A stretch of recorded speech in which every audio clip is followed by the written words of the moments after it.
এসএমইর যে বিভিন্ন খাতে বিভিন্ন ব্যাংকগুলোর মাধ্যমে আর্থিক প্রতিষ্ঠানগুলোর মাধ্যমে যে ফাইন্যান্সিংটা হয়, অর্থায়নটা হয়, সেটা আমরা 2010 সালে শুরু করেছি।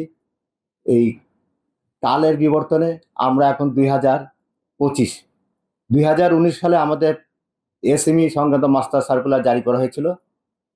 সেই সময়ের পরবর্তীতে আজকে আমরা কিছু নতুন সংযোজন করে আমাদের নতুন ইস্যুগুলো নিয়ে আমরা নতুন master circular SME SPD circular number 1, 17 March 2025 আজকে আমরা জারি করেছি।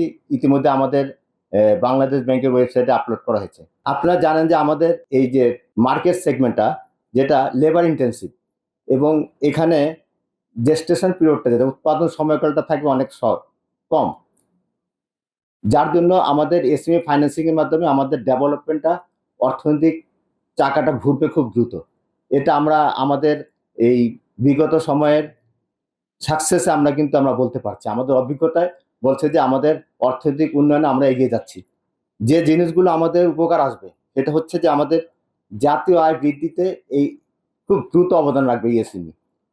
এরপর হচ্ছে আমাদের এই দ্রুত কর্মসংস্থান সৃষ্টি হবে, নারী পুরুষের যে সমতা বিধান হবে, আর নারী ক্ষমতায়নে ব্যাপক ভূমিকা রাখবে এসএমই। এশিয়ার বেশ কিছু সমৃদ্ধশালী দেশ যারা এই এসএমইর খাতে বেশ উন্নয়ন করেছে, তাদের কথা মতো, তাদের সাথে আলোচনা ক্রমে তাদের বিষয়গুলো যেটা আমাদের ফুটে উঠেছে সেটা হচ্ছে যে আমাদের এই এসএমইটা হচ্ছে এমপ্লয়মেন্ট জেনারেটিং মেশিন। অর্থাৎ আমার এই যে বৃহত্তর জনগোষ্ঠী, এই জনগোষ্ঠীকে তাদেরকে অর্থায়নের মাধ্যমে তাদের অর্থনৈতিক চাকাকে সচল করার জন্য, তাদেরকে অধিক বিভিন্ন নিয়োজিত করার জন্য, কাজে কর্মে নিয়োজিত করার জন্য আমাদের এই এসএমই খুব একটা গুরুত্বপূর্ণ ভূমিকা পালন করবে। ফলে আমাদের অর্থনৈতিক প্রবৃদ্ধি অর্জিত হবে, আমাদের আয় বৈষম্য কমিয়ে আসবে, আমাদের দারিদ্র্য বিমোচন হবে।